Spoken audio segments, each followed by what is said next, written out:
Hello friends, welcome to Keshav Education. मैं खुशी, कैसे हैं आप सभी लोग। I hope everybody is doing well. तो फ्रेंड्स, आपके जो बीएसटीसी का एग्ज़ाम होने वाला है, तो उसी कड़ी में आगे जो है हम महत्वपूर्ण राजस्थान जीके से रिलेटेड प्रश्न लेकर के आए हैं। तो चलिए शुरू करते हैं आज की वीडियो।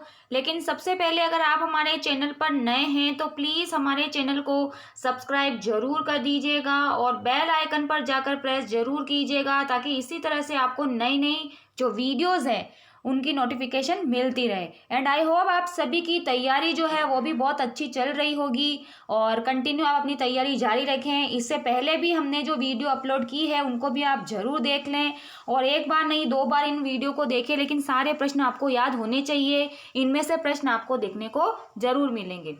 तो चलिए शुरू करते हैं वीडियो, और वीडियो को पूरी देखिएगा, बिना स्किप करे देखिएगा, तभी आपको अच्छी तरह से समझ में आएगा। और कमेंट सेक्शन में जरूर कमेंट करना कि आपके 20 में से कितने प्रश्न सही हुए हैं।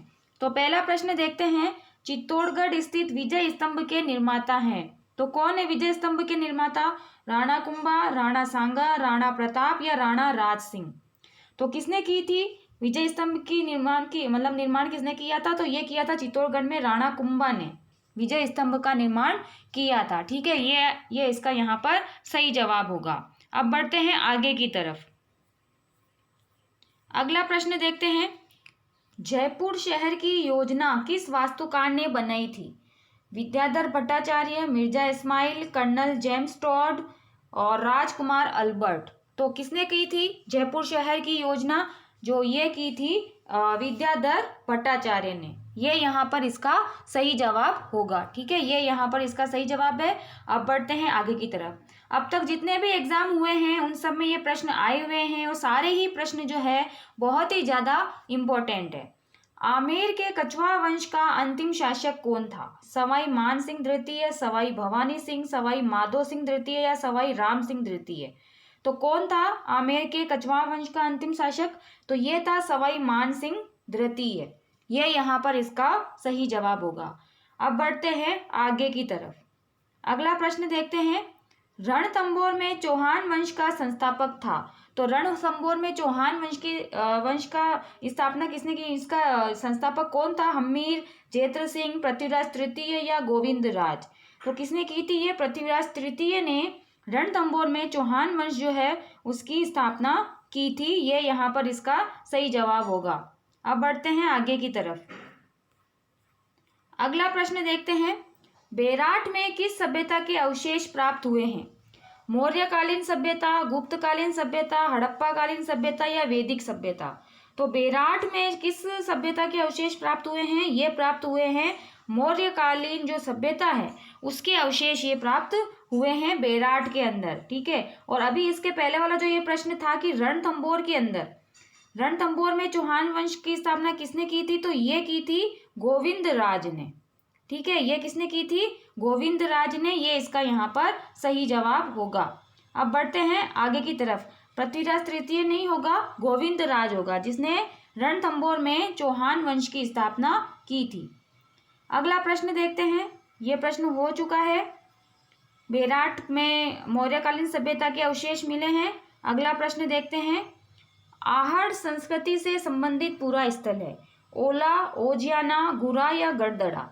तो आहड़ संस्कृति से संबंधित क्षेत्र कौन सा है इसमें? तो ये है ओजियाना। ये यहाँ पर इसका सही जवाब होगा। ठीक है, 6 में कौन सा आंसर होगा?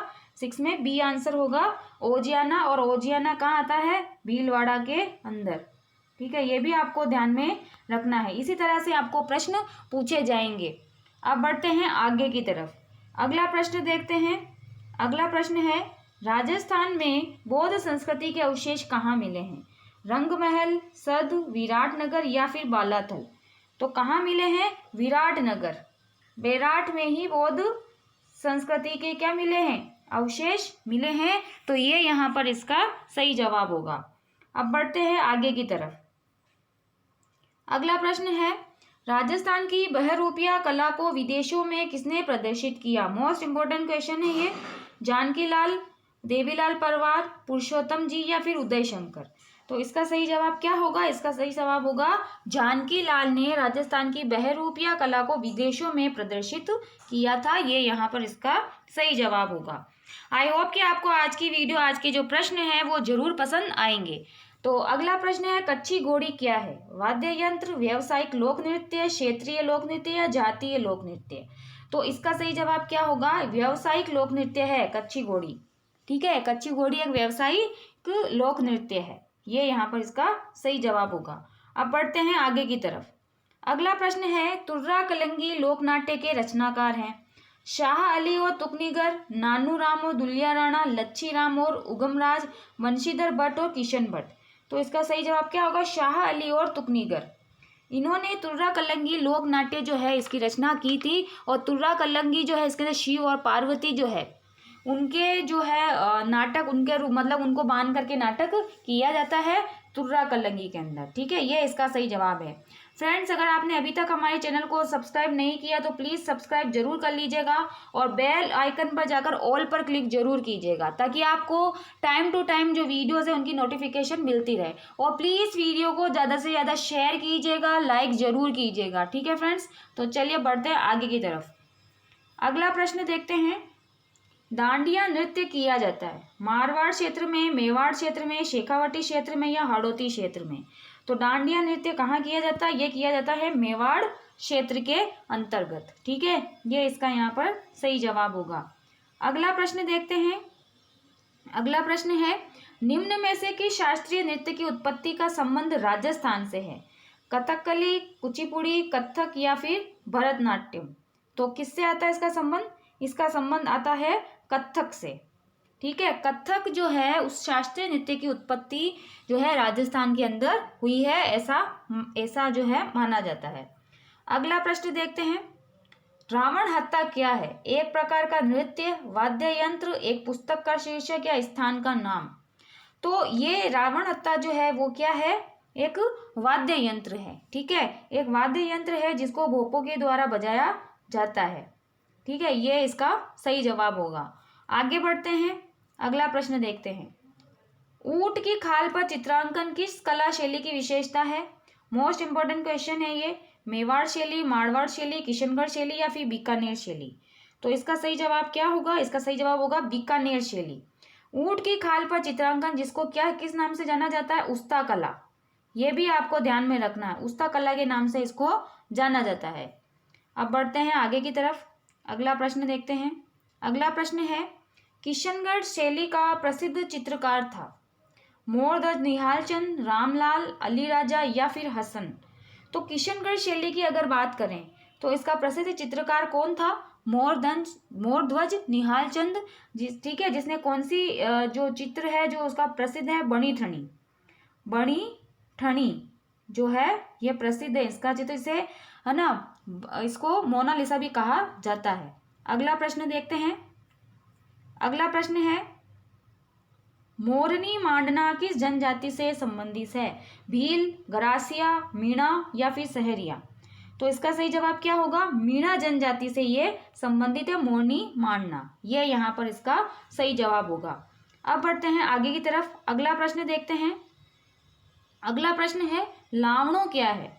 ठीक है, लावणो क्या है? दूल्हे दुल्हन के मुख पर की जाने वाली सुनहरी चित्रकारी, कोई मनोतीपूर्ण हो जाने पर करवाए जाने वाला रात्रि जागरण, या फिर विवाह संबंध निश्चित होने पर वर को दिए जाने वाले उपहार, या फिर मांगलिक अवसरों पर विवाह आदि पर रिश्तेदारों एवं पड़ोसियों आदि में बांटी जाने वाली मिठाई? तो लावणो जो है राजस्थान में, लावणो किसको कहा जाता है? कोई भी मांगलिक कार्य होता है घर पे तो जो रिश्तेदार वगैरह आते हैं इनके साथ जो मिठाई बांधी जाती है उसको क्या कहा जाता है? लावणो कहा जाता है। ठीक है, अब बढ़ते हैं आगे की तरफ। अगला प्रश्न देखते हैं, नाकलियो आभूषण पहना जाता है नाक में, पैर की अंगुली में, हाथ की अंगुली में या कान के ऊपरी हिस्से में? तो ये कहाँ पहना जाता है? पैर की अंगुली में। फ्रेंड्स, आप हमारे चैनल को ज़रूर सब्सक्राइब कीजिएगा, इतना सपोर्ट आप ज़रूर कीजिएगा प्लीज़, तभी हमको थोड़ा मोटिवेशन मिलेगा और हम आपके लिए अच्छी अच्छी वीडियोस लेकर के आते रहेंगे। तो प्लीज़ वीडियो को ज़्यादा से ज़्यादा शेयर कीजिएगा और लाइक भी ज़रूर कीजिएगा। अब बढ़ते हैं आगे की तरफ। अगला प्रश्न देखते हैं। अगला प्रश्न है, नवग्रही आभूषण पहना जाता है कान में, नाक में, कमर में या फिर कलाई में। तो कहाँ पहना जाता है ये आभूषण, नवग्रही आभूषण? ये पहना जाता है कलाई के अंदर। ये यहाँ पर इसका सही जवाब होगा। अब बढ़ते हैं आगे की तरफ। अगला प्रश्न है, राजस्थान भारत में किसका सर्वाधिक उत्पादक है? 4 ऑप्शन है, ऊन, गेहूं, दुग्ध या फिर रेशम। तो राजस्थान जो भारत में है, सर्वाधिक उत्पादक किसका है? ऊन का है। ठीक है, यह यहाँ पर इसका सही जवाब होगा। लेकिन अभी जो 2023-24 के करंट अफेयर्स की अगर हम बात करें तो दूध के उत्पादन में भी राजस्थान जो है भारत में पहले नंबर पर आ रहा है। ठीक है, ये यहाँ पर इसका सही जवाब होगा। तो फ्रेंड्स, ये थे आज के 20 प्रश्न। आई होप कि आपको आज की वीडियो, आज के प्रश्न जरूर पसंद आए होंगे। तो प्लीज़ फ्रेंड, हमारी जो चैनल है इसको सब्सक्राइब जरूर करके बेल आइकन पर क्लिक करके ऑल पर जरूर क्लिक करें। और प्लीज़ वीडियो को ज़्यादा से ज़्यादा शेयर करें, लाइक करें और कमेंट सेक्शन में जरूर कमेंट करके बताएं कि आपको आपके जो आज के 20 प्रश्न हैं उसमें से कितने प्रश्न सही हुए हैं। एंड बेस्ट ऑफ लक आप सभी को, आप सभी के एग्जाम के लिए। एंड आई होप जो है आपकी तैयारी अच्छी चल रही है और आपका सिलेक्शन भी जरूर हो। तो चलिए फ्रेंड्स, मिलते हैं नेक्स्ट वीडियो में। Okay friends, take care.